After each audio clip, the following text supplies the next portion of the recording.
Hi everyone, this is Amanda over at Engaging and Effective Teaching, and I'm going to show you how to make a digital breakout using Google Forms, which is awesome because then you don't have the locks to fiddle with or anything like that. You just have the computer and it'll reset itself every time.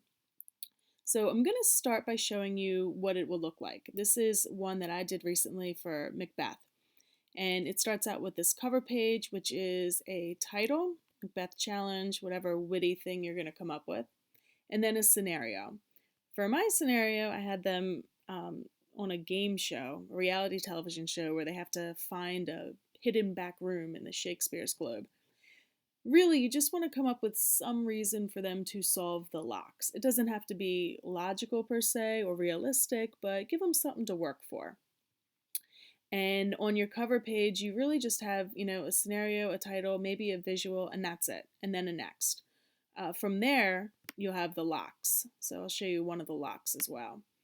Hit that next. And this is what the students will see. So it says Macbeth Challenge, and then it says lock number 1. I did an image, a visual, just to give them an idea here. And their first task is to find which way to the Globe Theater. And on their desk and around the room is a lot of clues to help them along the way that they have to decipher and kind of puzzles.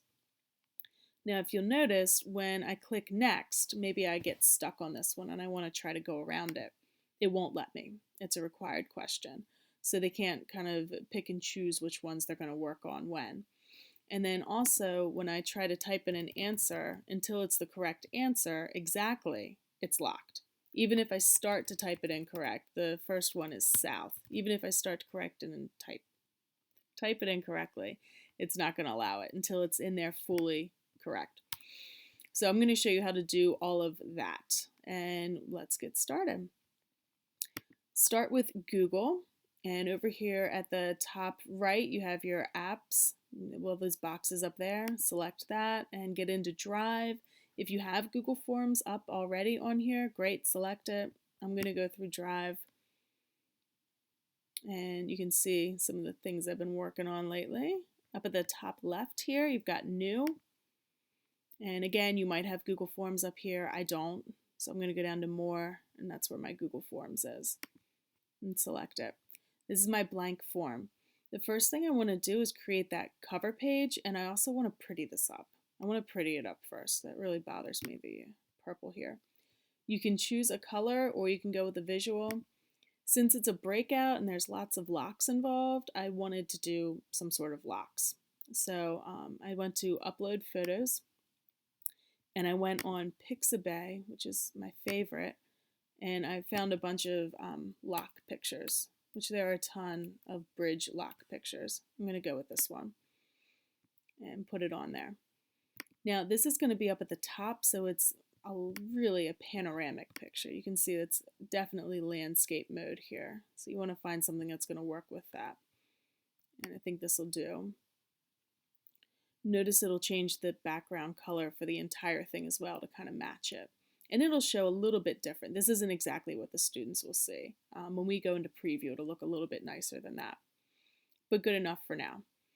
I also want to change the title here. It says Untitled Form. I'm going to call this just Breakout Sample. Again, I'm sure you will come up with something super clever for your own. Underneath, it says Form Description. That's where you're going to write out your scenario. You just want something for them to have as part of their challenge. Some people, I think history classes might do, maybe you're thrown back in time and you have to show your superior knowledge of the time period to get back.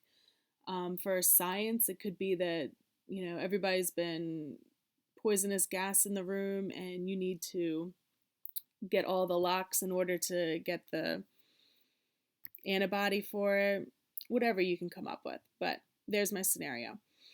I want to add an image too. Again, this is the cover page that we're doing. We're not actually doing any locks yet. So I'm going to do a search, and it's timed, so I like the idea of an alarm clock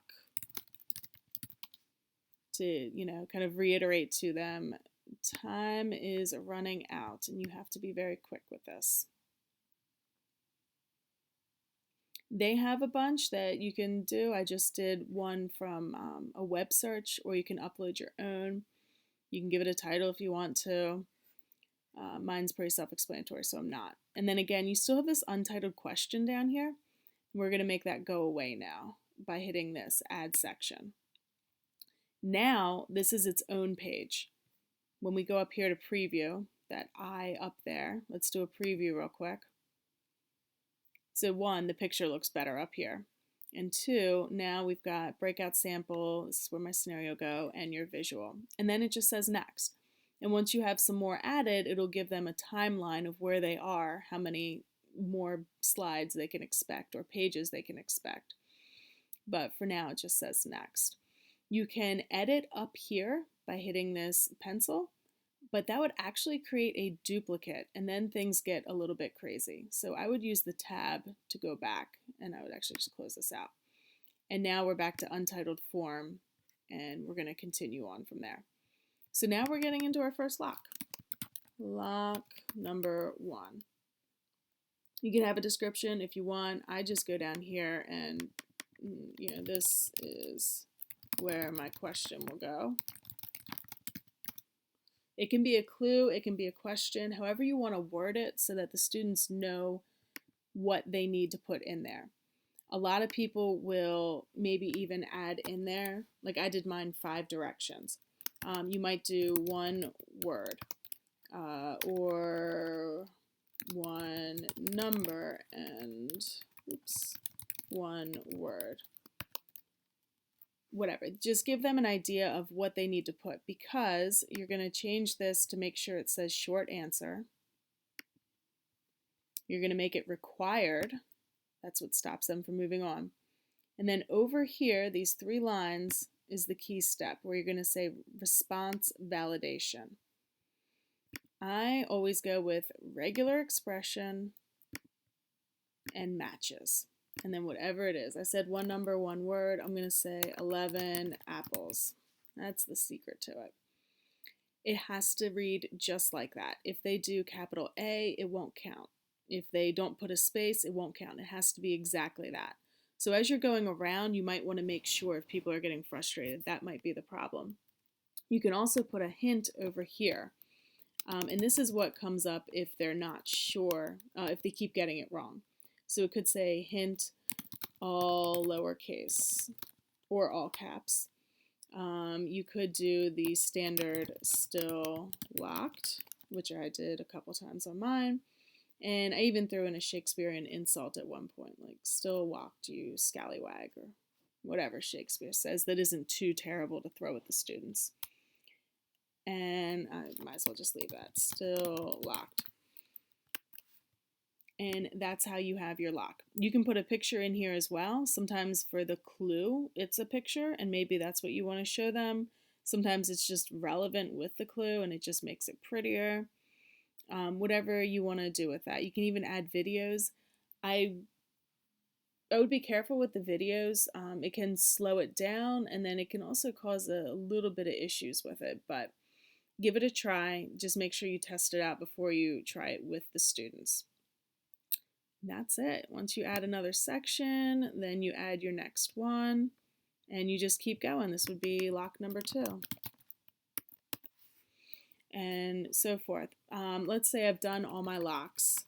The last one, I would just create another section here and, be winner and whatever description that I would have here. I'll show you what I did for mine to give you an idea of what that looked like for mine. Once they get down to the end, that was it. Go ahead, get your happy dance on. And then this little British guy doing his little jig. Again, I'm sure that you will find some cool things to do. So some of my locks didn't have pictures. Some of them did, just depending on what it was. This one was all about the gunpowder plot. That's why I had the bomb there. And this one was at the globe, and that's why I had the globe there. But when you are finished, like I was finished with this one, you want to hit send. And then here you can get the link. So if you copy that, and maybe I'll shorten that up. So I can copy that, and then that's where the students would go, and once they got there, that what they would see using that link is this here. And it would send them right there. And they would do next and go through it. Some people require that you put email addresses in there or that you do some kind of questionnaire at the end. I'll leave that up to you. But this is the very basics of it, and I hope that you have fun doing it. I know the students really enjoy it. If you want some ideas for actually implementing it, I do have a blog post that's in the description here. But good luck, everybody. Thanks for stopping by.